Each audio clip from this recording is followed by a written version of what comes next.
Hello बच्चों, कैसे हैं आप लोग। तो पिछले क्लास में जो हमने पढ़ा था रियल नंबर, और रियल नंबर में कल हम लोगों ने पढ़ा था परिमेय संख्या के बारे में। एक विशेष जानकारी, एक डिटेल जानकारी हमने प्राप्त की थी कि परिमेय संख्या क्या है, अपरिमेय संख्या क्या है। और हमने √2 को सिद्ध करके देखा था कि कैसे √2 एक परिमेय संख्या है। और इसी को आधार मान करके मैंने कुछ होमवर्क दिया था √3, √5 और √7। इसको भी आप अपरिमेय संख्या है ऐसा सिद्ध कर सकते हैं। निश्चित रूप से आपने किया होगा, और अगर नहीं किया है तो ज़रूर कमेंट करेंगे आप लोग, ताकि इसके लिए मैं अगर एक डाउट वीडियोज बनाऊं तो मैं उसमें उसका निराकरण कर सकूं। तो मैं आप लोगों का प्यारा नारायण्स चैनल, और मैं अक्सर मैथ्स के लिए आपके डाउट्स क्लियर करता रहूँगा। तो जो भी अभी तक मेरे वीडियो को सब्सक्राइब नहीं किए हैं, चैनल को सब्सक्राइब नहीं किए हैं, वो उसको सब्सक्राइब कर दें, ताकि आने वाले वीडियोस भी आपको मिलते रहें। तो विलम्ब ना करते हुए हम आज कुछ नए प्रश्नों की चर्चा करेंगे जो रियल नंबर्स पर आधारित हैं। और विशेषकर हम लोग जो जिन प्रश्नों की चर्चा करेंगे वो परिमेय और अपरिमेय संख्या, आज हम लोग इसी बात को फोकस करेंगे। और हमारा प्रयास रहेगा कि ये रियल नंबर का अंतिम वीडियोज हो, ताकि और भी टॉपिक्स हैं उस पर हम बात करेंगे। लेकिन आज पहले हम प्रयास करते हैं इस टॉपिक को और अच्छे से समझने की।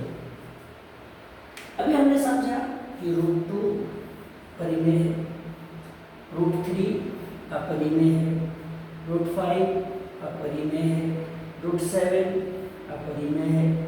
कहने का मतलब अभाज्य संख्याओं के जो रूट हैं, किसका रूट? अभाज्य संख्याओं के वर्गमूल की बात हम कर रहे हैं। यानी 2 अभाज्य संख्या है उसका वर्गमूल, 3 अभाज्य संख्या है उसका वर्गमूल, 5 अभाज्य संख्या है उसका वर्गमूल, 7 अभाज्य संख्या है उसका वर्गमूल, ऐसे और भी संख्या है, 11 का वर्गमूल, 13 का वर्गमूल। ये सारी संख्या जो है ये क्या है? अपरिमेय संख्या है। कैसी संख्या है बच्चों?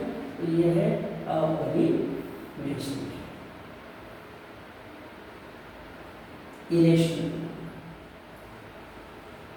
Irrational numbers. चलिए, ये तो क्लियर हो गया, यहाँ किसी को डाउट नहीं होना चाहिए। आगे बढ़ते हैं, इसको थोड़ी सी और समझ बनाइए। अब मैं कुछ नई तरह की संख्या लिखने जा रहा हूँ, और ये आपको क्या लगता है? मैं लिख रहा हूँ 3 √2, 3 + √2, 3 - √2 और 3/2। इन संख्याओं के बारे में आप क्या कहेंगे? ये जो संख्या मैंने लिखी है, इनके बारे में आपका क्या सोचना है? ये कैसी संख्या है? क्या ये परिमेय संख्या है? क्या ये अपरिमेय संख्या है? कैसी संख्या है? जरा सोच करके लिखिए, बताइए क्या है। 3 √2 पहली जो संख्या, ये क्या है? क्या ये परिमेय है या अपरिमेय है? ये परिमेय है या अपरिमेय है? ये परिमेय है या अपरिमेय है? ये परिमेय है या अपरिमेय है? आप अपना विचार जरूर लिखेंगे। तो जो बातें यहाँ पर ध्यान देने की है, ध्यान दीजिए। सबसे पहले पहली संख्या पर विचार करते हैं, 3 √2 पर विचार कीजिए। यह 3 जो है परिमेय है। 3 क्या है? परिमेय है। और √2 क्या है? अपरिमेय है। और एक साथ कहा जाए तो ये एक परिमेय और एक अपरिमेय का गुणनफल है। एक परिमेय को गुणा किया गया है एक अपरिमेय के साथ, तो हमको पर मिल रहा है 3√2। इसी तरह से इस संख्या पर ध्यान दीजिए, यहाँ 3 परिमेय है, √2 अपरिमेय है, और दोनों के बीच जोड़ की क्रिया की गई है, दोनों को ऐड किया गया है। यहाँ 3 परिमेय है, √2 अपरिमेय है, दोनों को घटाने का काम किया गया, सब्ट्रैक्शन का काम हो रहा है। चौथे में देखिए, ये परिमेय है, ये अपरिमेय है, और इसके बीच डिवीजन का काम हो रहा है, भाग देने का काम हो रहा है। तो एक चीज हमेशा आप ध्यान रखेंगे कि दो संख्या जिसमें एक संख्या परिमेय हो और एक संख्या क्या हो, अपरिमेय हो। ध्यान देंगे बच्चों, अगर एक संख्या परिमेय है और एक संख्या क्या है, अपरिमेय है, 3 परिमेय है, 2√2 अपरिमेय है, और इसके बीच कोई भी गणितीय क्रिया करें, जोड़ का काम, गुणा का काम, घटाव का काम, भाग का काम, तो याद रखिए ये क्या होगा, अपरिमेय। क्या होगा ये, अपरिमेय। बड़े संक्षेप में लिखें, मान लीजिए एक परिमेय है और एक अपरिमेय है। अगर इसके बीच गुणा का काम हुआ तो ये क्या होगा, अपरिमेय होगा। अगर इसके बीच भाग का काम होगा तब भी क्या होगा, अपरिमेय होगा। अगर इसके बीच घटाव का काम होगा तब भी अपरिमेय होगा, और अगर इसके बीच जोड़ का काम होगा तब भी ये क्या होगा, अपरिमेय ही होगा। यानी दो संख्या है जिसमें एक परिमेय संख्या है, एक अपरिमेय संख्या है, और उसके बीच आप जोड़ का काम करें, घटाव का काम करें, गुणा का काम करें, तो वो क्या होगा, अपरिमेय। चलिए, ये तो हो गया एक परिमेय और एक अपरिमेय की। मान लीजिए दोनों संख्या है और दोनों ही अपरिमेय है, तो क्या? चलिए बात करते हैं। √2 गुना √3, √2 बट्टे √3, √2 जोड़ √3, √2 घटाव √3। इनके बारे में क्या कहेंगे? दो अपरिमेय संख्याओं के बीच हम सारे गणितीय क्रिया कर रहे हैं, गुणा का काम कर रहे हैं, भाग का काम कर रहे हैं, जोड़ का काम भी कर रहे हैं और घटाव कर रहे हैं। तो आप बताओ कि ये जो संख्या है ये क्या है? ये परिमेय है, अपरिमेय है, क्या है? तो आप ध्यान देने की यहाँ तो समझने योग्य बात है कि दो संख्या है, अगर दोनों ही अपरिमेय है, ध्यान दीजिए, अगर दोनों ही अपरिमेय है और उसके बीच आप जोड़ का काम करेंगे, घटाव का काम करेंगे, गुणा का काम करेंगे या भाग का काम करेंगे, तो याद रखना ये क्या होगा, ध्यान दीजिए बच्चों, ये क्या होगा, अपरिमेय। क्या होगा ये? अपरिमेय होगा, इरेशनल। बात क्लियर हो रही है? मुझको लग रहा है आप समझ पा रहे होंगे बात को, कि अगर एक परिमेय है और एक अपरिमेय है और उसके भी जोड़ घटाव गुणा भाग का काम करते हैं तो भी अपरिमेय होगा। अगर दोनों ही अपरिमेय है और उसके भी जोड़ घटाव गुणा भाग का काम करें तब भी वो क्या होगा, अपरिमेय ही होगा। तो आज कुछ प्रश्न हम लोग ऐसे ही प्रूव करेंगे जिसमें कुछ संख्या होंगी जिसमें एक परिमेय हिस्सा होगा, एक भाग परिमेय होगा, एक भाग अपरिमेय होगा, और फिर हमको सिद्ध करना है कि वो संख्या क्या होंगे, अपरिमेय होंगे। तो आइए कुछ ऐसे प्रश्नों को लेकर के चलते हैं और हम लोग उसका अभ्यास करते हैं।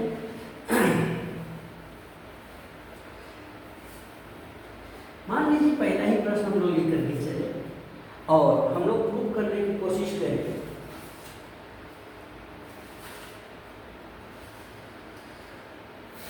थ्री रूट टू को ही लेकर चलते हैं, इसी को देखिए, दर्शाइए कि 3√2 एक अपरिमेय संख्या है। Prove that 3√2 is an irrational number. दिखाना है कि जो 3√2 है ये कैसी संख्या है, एक इरेशनल नंबर है, एक अपरिमेय संख्या है। चलिए इसको हल करने के लिए क्या करना है, सबसे पहले जो यहाँ तथ्य दिया है इसके विपरीत हम लोग चलेंगे। मान लेंगे कि ये 3√2 जो है वो एक परिमेय संख्या है, यानी ये अपरिमेय है, हम इसको परिमेय मान के चलते हैं। यानी जो तथ्य दिया गया उसके विपरीत एक मान्यता लेकर के हम लोग चलेंगे और दर्शाएंगे। मान लेंगे कि 3√2 जो है अपरिमेय नहीं बल्कि क्या है, एक परिमेय संख्या। मानते हैं, मानना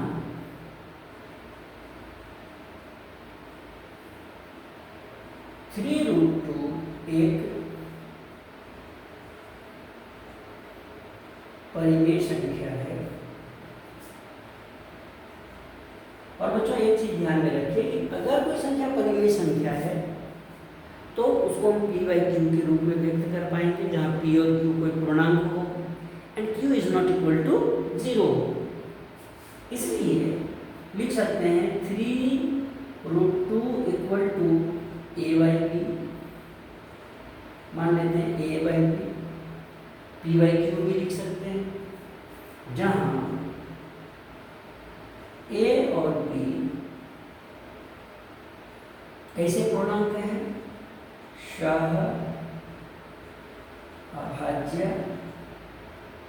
पूर्णांक हैं, वो प्राइम इंटीजर्स हैं तथा b is not equal to 0 है। वही कॉन्सेप्ट है परिमेय संख्या का।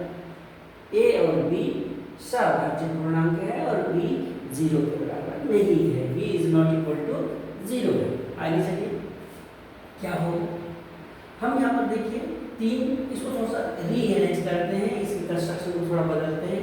करना क्या है बच्चों, यहाँ पर ध्यान दीजिए, ऐसे बहुत सारे तरह के प्रश्न हो सकते हैं। करना हमारा यही उद्देश्य है कि एक तरफ हम अपरिमेय संख्या को रखेंगे और दूसरे साइड जो है सारे परिमेय संख्या को लिखेंगे। कैसे अरेंज करेंगे, देखो यहाँ पर √2 अपरिमेय संख्या है, इसको आपने लेफ्ट ओर रखा। 3 हमारा परिमेय संख्या, इसको ऑपोजिट साइड में ले जाएंगे, ये हमको एक नया कंस्ट्रक्शन मिलेगा 3b। 3 गुना था, इधर चला जाएगा भाग। अब इस लाइन को देखिए ध्यान से, क्योंकि a भी पूर्णांक है, b भी पूर्णांक है और सभाज्य पूर्णांक है, इसलिए ये क्या होगा, एक परिमेय संख्या होगा। चूंकि a और b पूर्णांक हैं, इंटीजर्स हैं, इसलिए a/3b एक परिमेय संख्या है। कैसी संख्या होगी, परिमेय संख्या। ये परिमेय संख्या है, लेकिन बीच में चिन्ह बराबर है और इधर की संख्या अगर परिमेय है तो नियम तक कहता है कि इक्वल टू के दोनों ओर के अंक बराबर होते हैं। अगर ये एक परिमेय संख्या है तो ये भी एक परिमेय संख्या होना चाहिए।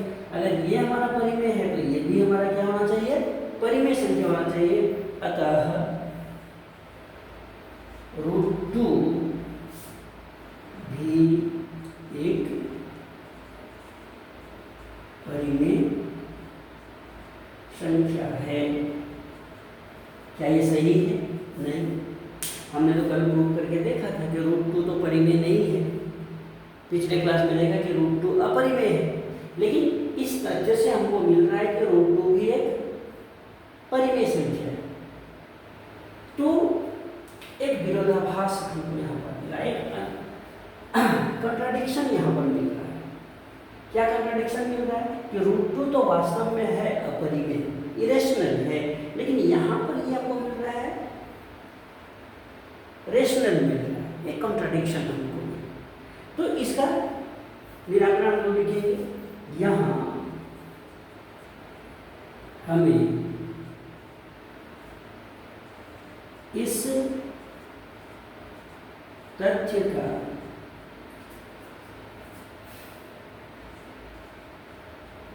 विरोधाभास मिलता है कि √2 एक अपरिमेय संख्या है,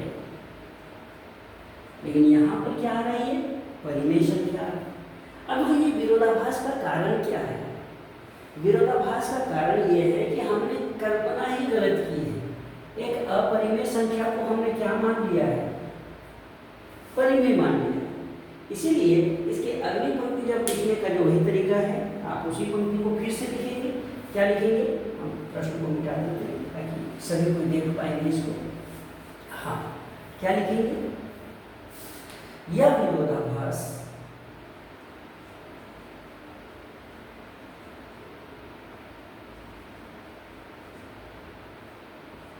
हमें हमारी त्रुटिपूर्ण कल्पना से प्राप्त हुई है। त्रुटिपूर्ण कल्पना क्या थी? कि हमने एक अपरिमेय संख्या को परिमेय मान लिया है। अतः निष्कर्ष निकलता है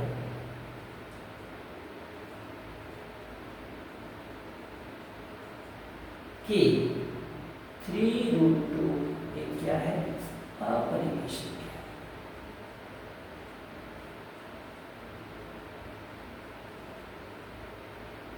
यानी हमने जो कल्पना की थी वो गलत है।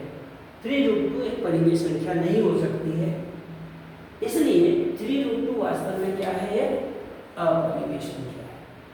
तो इसको सभी को नोट कर ले बच्चों, बहुत ही महत्वपूर्ण प्रश्न है और परीक्षा की दृष्टि से भी, समझने की दृष्टि से भी, अगर ऐसे और एक दो प्रश्न की भी हम लोग चर्चा करेंगे।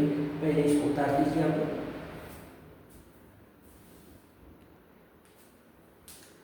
चलिए, उतार लिया आप लोगों ने।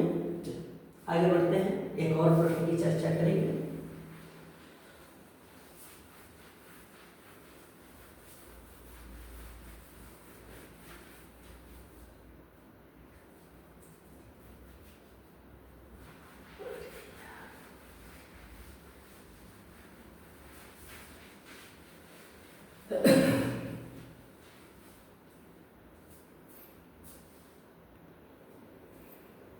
तो इसी तरह से एक और प्रश्न की चर्चा हम लोग कर लेते हैं कि यहाँ जिस प्रकार के दो संख्याओं का गुणनफल था, अगर यहाँ दो संख्याओं का योगफल दिया जाए तो क्या हम वहाँ पर भी ऐसा काम कर सकेंगे? मान लीजिए हमको दिया जाए कि दर्शाइए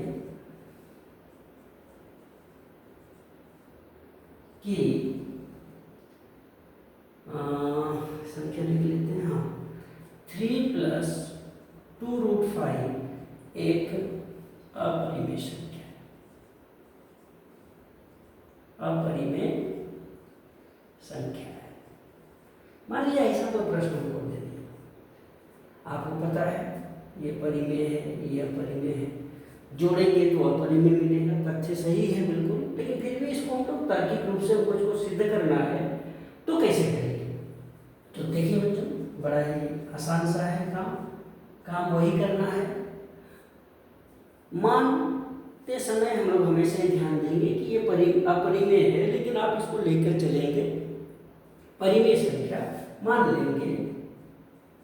माना 3 + 2√5 एक परिमेय संख्या है।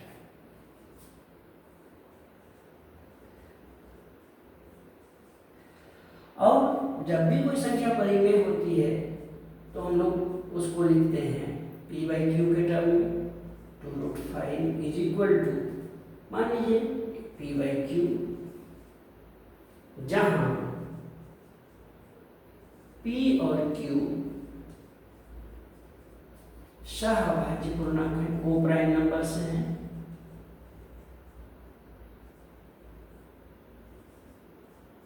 को-प्राइम इंटीजर से हैं, तथा q is not equal to 0। आगे क्या करेंगे? इसी को हम लोग रीअरेंज करेंगे सेंटेंस को। क्या होगा देखिए, दो स्टेप में करते हैं। 2√5 इज इक्वल टू p/q +3 था, इधर आ गया तो -3 हो गया। देखो ये भी दो परिमेय संख्या है, इसको हम लोग उस साइड ले जाएंगे। क्या होगा देखो, 5 = 2 है, इधर आ गया तो हाफ हो गया, और इधर p/q -3। आगे क्या करना है, क्योंकि p और q सभाज्य पूर्णांक हैं, इसलिए यह एक भाज्य संख्या होगी।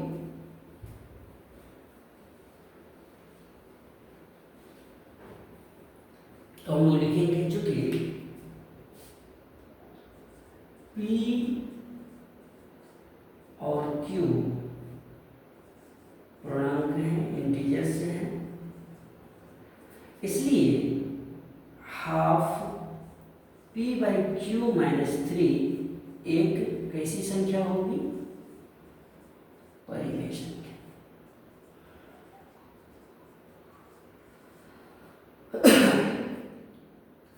बराबर के चिन्ह के दाईं ओर की संख्या परिमेय है, बराबर के बाईं ओर की संख्या क्या होनी चाहिए, ये भी परिमेय होनी चाहिए, क्योंकि इधर का भाग अगर परिमेय है तो इधर का भाग भी परिमेय होगा। इसलिए √5 भी एक कैसी संख्या होगी, परिमेय संख्या। लेकिन अभी तक तो हम लोग पढ़ रहे थे कि √5 एक अभाज्य संख्या है और उसका रूट करेंगे तो वो अपरिमेय होगा। इसका मतलब देखिए यहाँ पर अंतर विरोध आ रहा है, विरोधाभास आ रहा है। यह इस तथ्य का अंतर विरोध करता है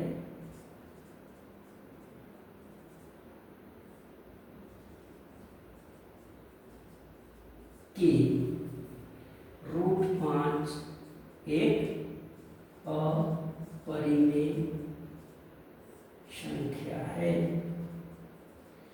क्यों आया ऐसा अंतर विरोध, क्योंकि हमने कल्पना ही गलत की है, एक अपरिमेय संख्या को परिमेय संख्या माना। तो लिखेंगे अंतर विरोध मिलता है कि √5 क्या है, एक अपरिमेय संख्या है। यह अंतर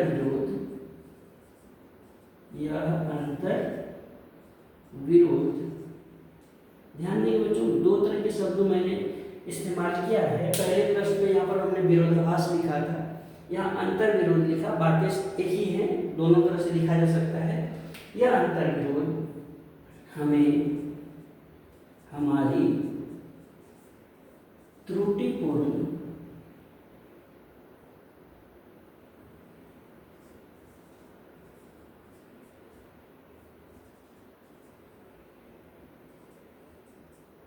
कल्पना से प्राप्त हुई है। इसलिए अतः 3 + 2√5 एक कैसी संख्या होगी, एक अपरिमेय संख्या है।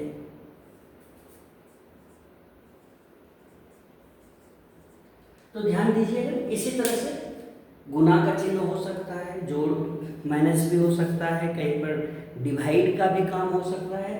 आपको इसी को ध्यान में रख करके ऐसे प्रश्नों को हल करना है और फिर उसको प्रूव करना है कि वह एक अपरिमेय संख्या है। इसको उतारने के बाद हम लोग थोड़ी और चर्चा करेंगे शांत और अशांत दशमलव प्रसार के बारे में। तो इसको अच्छे से उतार लीजिए। चलिए हो गया, मिटा दो मैं इसको, चल मिटा देता हूँ मैं इसको।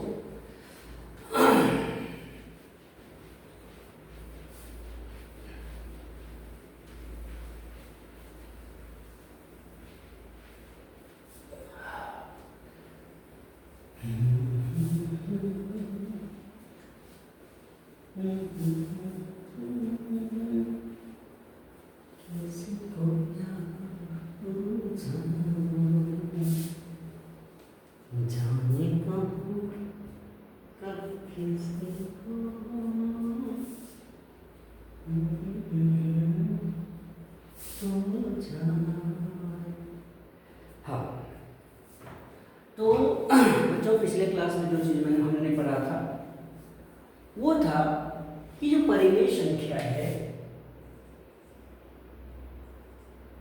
जो परिमेय संख्या है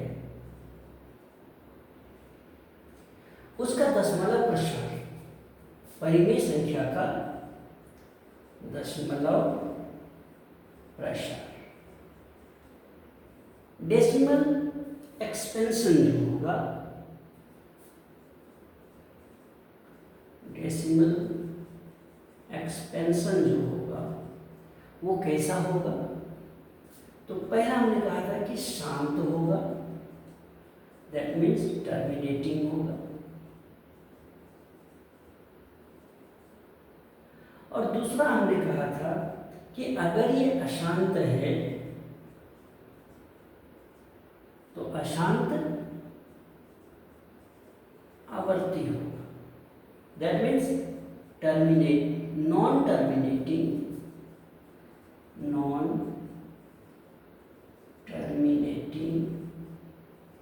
रिपीटिंग होगा, नॉन टर्मिनेटिंग रिपीटिंग होगा, रिपीट होगा। ये दो तरह की संख्या होती है परिमेय संख्याओं का दशमलव प्रसार। अब मैंने बताया था कि जो अपरिमेय संख्या होती हैं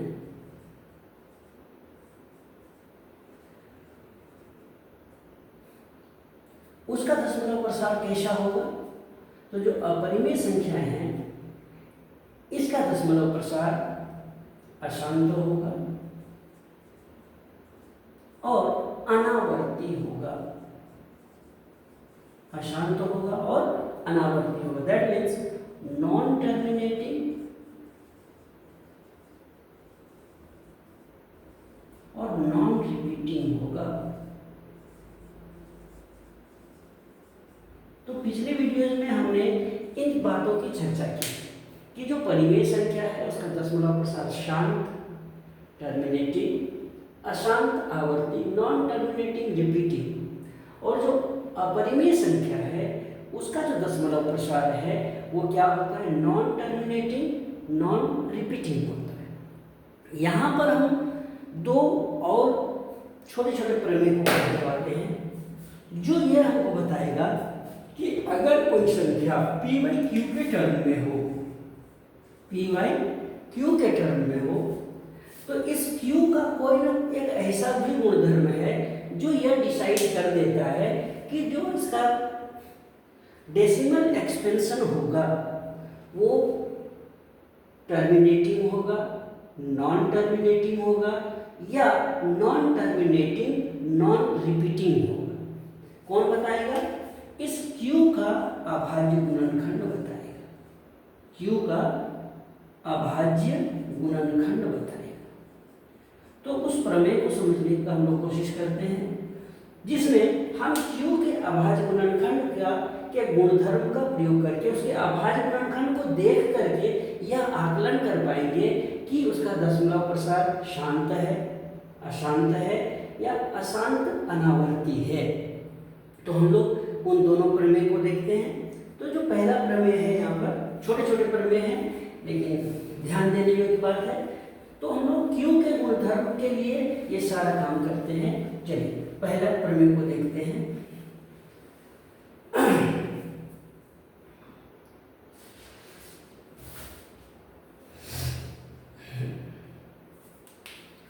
यहाँ है प्रमेय 1.6। कई बार बच्चों हम लोग ऐसा अक्सर करते हैं कि इस पाठ को बनाते समय इन प्रमेय को ध्यान ही नहीं जाता है, इसलिए कई बार हमारे मन में कुछ शंकाएं लगती हैं, लेकिन थोड़ा सा बेसिक कॉन्सेप्ट को समझना जरूरी है। इसलिए ये वीडियो मैंने थोड़ा बनाया है। कुछ लेंदी वीडियोस भी बने हैं, लेकिन लेंदी वीडियोस हो सकते हैं लेकिन कोई कॉन्सेप्ट ना छूटे, ये ध्यान देने की बात है।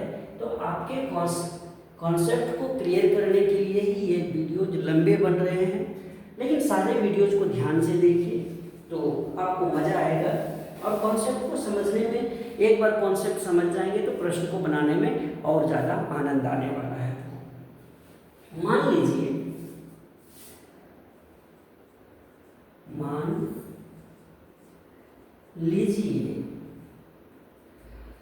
x एक ऐसी परिमेय संख्या है, x एक ऐसी परिमेय संख्या है जिसका दशमलव प्रसार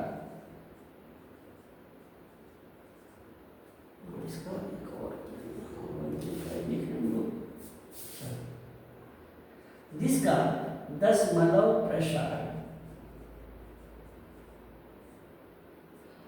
शांत शांत है, दशमलव प्रसार शांत है, तब x को p/q के रूप में व्यक्त किया जा सकता है, व्यक्त किया जा सकता है, जहां p और q सह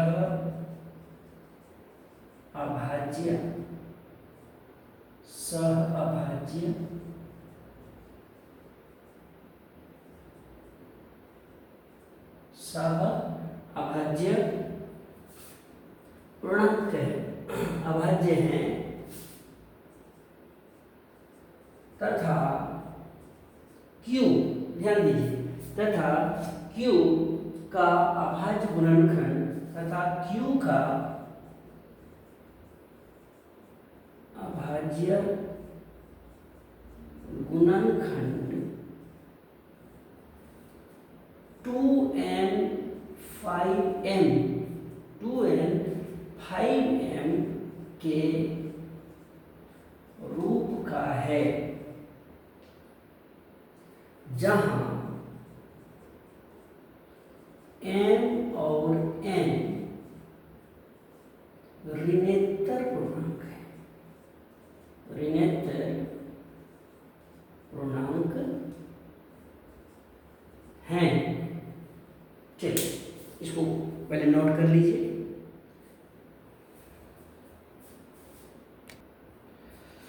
तो क्या कह रहा है बच्चों, ध्यान से देखिए, कहता है x एक ऐसी परिमेय संख्या है जिसका दशमलव प्रसार शांत है। ध्यान दीजिए, दशमलव प्रसार कैसा है, शांत है। तो कहता है x को हम p/q के रूप में व्यक्त किया जा सकता है, जहां p और q सअभाज्य को प्राइम नंबर से हैं और q का अभाज्य गुणनखंड, ध्यान दीजिए, q का अभाज्य गुणनखंड 2n 5m के रूप का है, जहां m और n ऋणोत्तर पूर्णांक हैं। क्या कह रहा है कि अगर किसी संख्या को x जो है परिमेय संख्या है, इसका मतलब इसको p/q के रूप में व्यक्त कर पा रहे हैं, तो कहता है कि इसमें जो q है, ये कहता है q किस रूप में होना चाहिए, 2n और 5m के रूप में होना। कहता है अगर q 2n और 5m के रूप में होगा तो इसका दशमलव प्रसार क्या होगा, शांत होगा। तो इसको समझने की आवश्यकता है कि 2n 5m का मतलब क्या है, कैसे संख्या का दशमलव प्रसार शांत होगा। तो कहता है q 2n 5m के रूप में होना चाहिए। आइए कुछ प्रश्नों को देख करके इसको हम लोग समझने का प्रयास करते हैं। कुछ संख्या लेते हैं और फिर उसके दशमलव प्रसार की चर्चा करते हैं। 5/8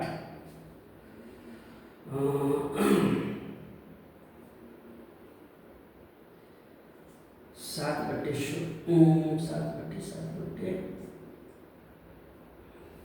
ले लीजिए, 9/25 ले लीजिए और एक संख्या ले लीजिए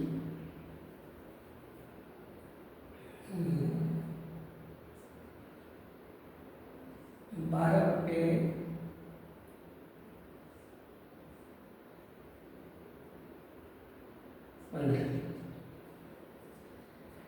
और इन संख्याओं का हम दशमलव प्रसार निकालते हैं, इसका भी, इसका भी, इसका भी और इसका भी, और फिर हम लोग देखेंगे कि किसका दशमलव प्रसार शांत आ रहा है और किसका दशमलव प्रसार क्या आ रहा है, अशांत आ रहा है।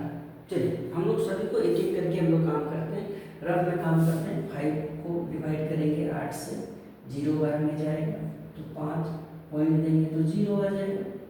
8 छक 48, 2 पॉइंट है तो 0, 8 दूनी 16, 4 पॉइंट है तो 0, 8 पच्चीस 40। चलिए बच्चों कट गया, देखो ये आंसर आ गया 0.625। शांत है, सही है।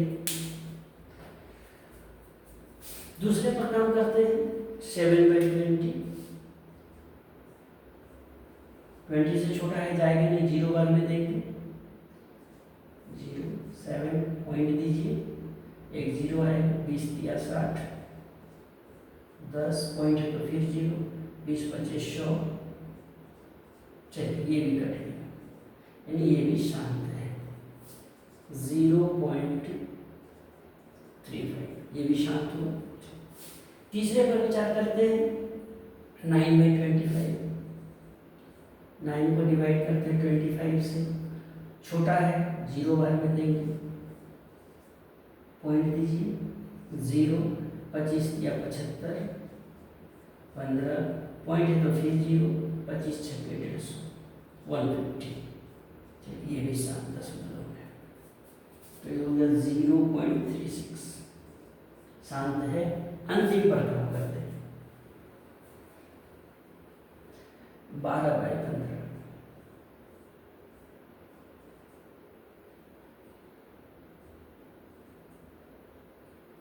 जाएगा नहीं, 0 बार में दीजिए तो 0 हो गया, 12 पॉइंट देंगे 0 आएगा, 15 8 120।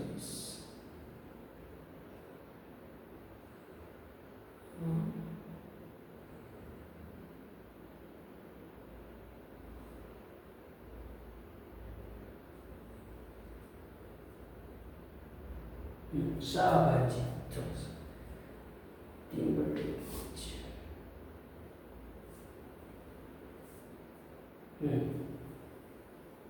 ठीक है, तो 15 8 120,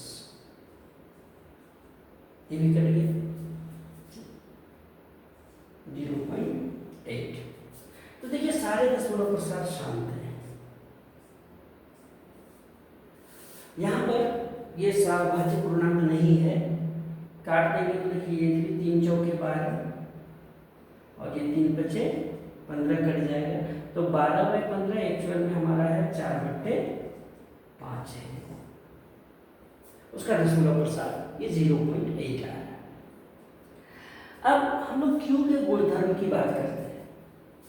चलिए यहाँ पर देखिए 8 का अभाज्य गुणनखंड क्या होगा? 2 गुना 2 गुना 2, अर्थात 2 का घात यहाँ पर है 3, लेकिन कहा 2n 5m के रूप में होना चाहिए। क्या 5 है यहाँ पर? नहीं, 5 तो यहाँ नहीं है। लेकिन किसी भी संख्या का एक अभाज्य गुणनखंड हो सकता है, एक कहीं पर भी रहता है। और हम लोग जानते हैं कि किसी भी संख्या का घात अगर 0 लेंगे तब उसका मान कितना होता है? 1 होता है। इसका मतलब यहाँ 5 का घात कितना है? 0। तो इसका मतलब है 2n, तो n का मान तो ठीक है कितना 3, लेकिन n का मान यहाँ पर क्या है? 0 है, अर्थात ये 2n 5m के रूप में है। ये किस रूप में है? तो ये 2n 5m के रूप में है। 20 को देखिए, 20 की चर्चा करते हैं। 2 गुना 2 गुना 5, 2 दूनी 4, 4 5 20, 2 to the power 2, 5 to the power 1। देखो ये भी 2n 5m के रूप में है। 25 पर जाइए, 25 5 गुना 5, यानी यहाँ पर है 5 का स्क्वायर, लेकिन 2 तो है नहीं, तो हमने क्या कहा? 2 to the power क्या ले लेंगे? 0। तो ये भी 2n 5m के रूप में है। और यहाँ पर देखिए 4/5 में 5 का अभाज्य गुणनखंड तो 5 ही है। इसका मतलब यहाँ 2 to the power 0 है और 5 to the power क्या है? 1 है। ध्यान दीजिए हर जगह। इसका मतलब है कि अगर दशमलव प्रसार जो है वो 2n और 5m के रूप में है, इस रूप में है, तो दशमलव प्रसार हमेशा क्या आएगा? शांत आएगा। तो चाहे लंबा से लंबा प्रश्न भी रहे, अब आपको पूछे कि क्या इसका दशमलव प्रसार शांत होगा अशांत होगा, तो हम इन तथ्यों को देख करके ध्यान करके हम बता सकते हैं कि उसका दशमलव प्रसार क्या होगा। साथ ही एक दो और प्रश्न की चर्चा करते हैं। इसमें आपको लंबे विभाजन करने की कोई आवश्यकता नहीं है, केवल Q का अभाज्य गुणनखंड कीजिए और देखिए कि आपको 2n 5m के रूप में है। जैसे एक क्वेश्चन है 13/31/25। अब इसके बारे में आपको प्रश्न किया है कि यहाँ कोई लंबी विभाजन प्रक्रिया नहीं करनी है, लंबा भाग नहीं देना है, लेकिन बताना है कि इसका जो दशमलव प्रसार है वो शांत होगा या अशांत होगा। कुछ नहीं करेंगे, हम इस 3125 ये जो Q है हमारा, इस Q का अभाज्य गुणनखंड करेंगे। 5 से देंगे, 5 6 30, 1 पर 2, 5 दूनी 10, 5 5 25। फिर 5 से देंगे, 5 एकम 5, 5 दूनी 10, 5 5 25। फिर 5 से देंगे, 2 5, फिर 5 से देंगे तो 5, यानी 3125 बराबर 5 गुना 5 गुना 5 गुना 5 गुना 5, that means 5 to the power 5। क्या दिख रहा है? क्या यहाँ पर 2 है? नहीं है। 2 to the power 0, 5 to the power 5, ये 2n और 5m के रूप में है। 2n और 5m के रूप में तो हम लिख सकते हैं, क्या लिख सकते हैं कि Q 2n 5m के रूप में है, इसलिए दशमलव प्रसार शांत होगा। दशमलव प्रसार क्या होगा? शांत है। दशमलव प्रसार क्या होगा? शांत होगा। ये 2n 5m के रूप में है। अब कहा जाए कि अगर ये 2n 5m के रूप में नहीं है तो क्या होगा? क्लियर हो गया? ऐसे और भी प्रश्न हो सकते हैं। 2-3 क्वेश्चन मैं लिख रहा हूं, आप इसको घर में अभ्यास करेंगे। 17/8 नोट कर लीजिए। 15/1600 और एक और क्वेश्चन लिखिए 35/50। और इसको आप देखिए कि क्या इसका दशमलव प्रसार शांत है। जांच कैसे करना है? सभी में Q का आपको अभाज्य गुणनखंड करना है। अगर Q का अभाज्य गुणनखंड 2n 5m के रूप का आता है, इस प्रकार से आता है, 2 का घात 0 भी हो सकता है और कोई दूसरी संख्या भी हो सकती है, तो आपको पता चल जाए कि ये शांत है या अशांत है। लेकिन कुछ और तरह की संख्या भी हो सकती है जो 2n और 5m के रूप में नहीं होगा, तो क्या करेंगे? चलिए एक और संख्या पे चर्चा करते हैं जो 2n 5m के रूप में नहीं है। जैसे 64 455, इसमें हम लोग 455 का वर्गमूल करें। 5 से देते हैं, 5 गुना 45, 5 एकम 5, 7 से देंगे 13 7 91। इसका मतलब है 455 5 इंटू 7 इंटू 30। 5 यहाँ आ रहा है, लेकिन उसके अलावा दूसरी अभाज्य संख्या भी आ रही है। तो हमने क्या कहा? 2n into 5m। ध्यान इसी पर फोकस करना है। यहाँ 5 भी है। अगर आप 2 की बात करें तो 2 का घात 0 लिख सकते हैं। इसको अगर हम लोग तोड़ के लिखें तो 2 का घात 0, 5 का घात 1 और 7 का घात 1, 13 का घात 1, ऐसा लिखा जा सकता है। तो देखो 2 और 5 तो है, लेकिन इसके अलावा दूसरी अभाज्य संख्या भी है।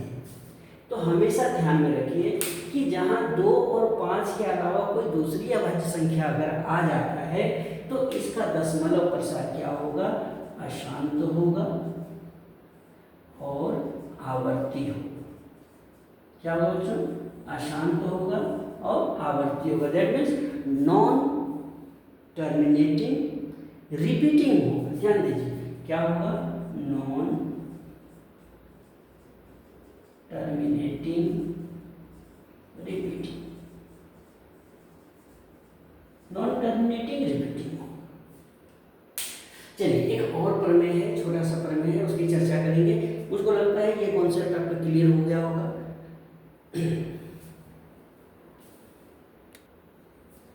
आइए प्रमेय 1.6 को देखें। ठीक उसका ही विपरीत है। मान लीजिए कहता है कि x एक संख्या है जो p बाई क्यू के रूप में है, जहाँ p और q सभाज्य है, और एक ऐसी परिमेय संख्या है जिसमें q जो है वो 2n और 5m के रूप का है, जहाँ n और m ऋणात्मक पूर्णांक है। तब x का दशमलव प्रसार क्या होगा, शांत होगा। इसको भी हम लोग प्रूव करके देख लिए कि q 2n 5m के रूप का है तो दशमलव प्रसार क्या होगा, तो x का जो मान होगा वो क्या होगा, शांत होगा। तो इस प्रमेय में कुछ भी समझने की बात नहीं है, जो भी हम लोगों ने इसके पहले 1.5 में पढ़ा उसी का ये विपरीत है। उसमें कहा गया था कि अगर p बाई क्यू के रूप में है और अभाज्य गुणनखंड 2n 5m के रूप में होगा, तब उसका वहाँ पर क्या होगा कि अगर वो शांत है तो वो 2n 5m के रूप में होगा। और यहाँ पर कहता है कि अगर q 2n 5m के रूप का है तो दशमलव प्रसार क्या होगा, शांत होगा। उसी प्रमेय को घुमाकर लिखा गया है, यानी उसका विपरीत है। यहाँ एक और प्रमेय हम लोग पढ़ते हैं और वो है प्रमेय 1.7। ये जो प्रमेय है 1.7 वो अशांत आवर्ती संख्या के लिए है। इसको भी आप लोग ध्यान दीजिए। तो पहले इस प्रमेय को भी उतार लीजिए, ये प्रमेय भी आपके काम आने वाला है। चलिए तो 1.6 कहता है कि अगर q 2n 5m के रूप का है, जहाँ n और m ऋणात्मक पूर्णांक है, तब x का दशमलव प्रसार क्या होगा, शांत होगा। 1.7 प्रमेय इसी से रिलेटेड है। यहाँ कहता है कि अगर x p बाई q के रूप में है, जहाँ p और q सभाज्य है, और इस प्रकार है कि q का अभाज्य गुणनखंड, ध्यान दीजिए, 2n 5m के रूप का नहीं है। ध्यान दीजिए यहाँ पर क्या था, 2n 5m के रूप का है, यहाँ देखिए रूप का नहीं है। जहाँ n और m ऋणात्मक पूर्णांक है, तब x का दशमलव प्रसार क्या होगा, अशांत आवर्ती। तो जो ध्यान देने की बात यही है कि अगर कोई संख्या आपको p बाई क्यू के फॉर्म में दिया गया है, तो आप क्या करेंगे, इस q का अभाज्य गुणनखंड करेंगे। अगर ये 2n 5m के रूप में है तो ये होगा शांत, और अगर ये 2n 5m के रूप का नहीं है तब ये होगा अशांत आवर्त। तब ये होगा जो अशांत आवर्त। तो बहुत छोटी सी बात है लेकिन समझना चाहिए, और इसको हम जितने अच्छे से समझेंगे ये पाठ हम उतने अच्छे से बना पाएंगे। तो इसके साथ ही इस पाठ का ये अंतिम वीडियो है। पूरे पाठ को देखिए, जहाँ डाउट हो उस वीडियो को देखिए। इस पाठ का ये छठा वीडियो है, और सारे वीडियो अलग अलग बेस पर अलग अलग थ्योरी को, अलग अलग सिद्धांतों को बताने के लिए है। तो जहाँ डाउट है उस वीडियो को देख लीजिए। तो मुझको लगता है कि इस पाठ में जो भी आपके डाउट्स होंगे वो क्लियर हो जाएंगे। तो एक बार फिर से मैं वही रिक्वेस्ट आप सबसे करूँगा कि मेरे चैनल को सब्सक्राइब करके अपने फ्रेंड्स के साथ शेयर कीजिए, ताकि उनको भी ये कॉन्सेप्ट क्लियर हो जाए। और कमेंट जरूर करेंगे ताकि मुझे लगेगा कि आप इस बात को कितने अच्छी तरह से समझ पा रहे हैं। और किसी को डाउट है तो ज़रूर लिखिए। तो इसके साथ ही आज का ये क्लास यही समाप्त होता है। पढ़ते रहिए, मैथ बनाइए, मन लगा करके पढ़िए और अपने मैथ को और ज़्यादा स्ट्रॉन्ग बनाइए। तो इन्हीं शुभकामनाओं के साथ मैं आज का ये वीडियो समाप्त करता हूँ। Good bye.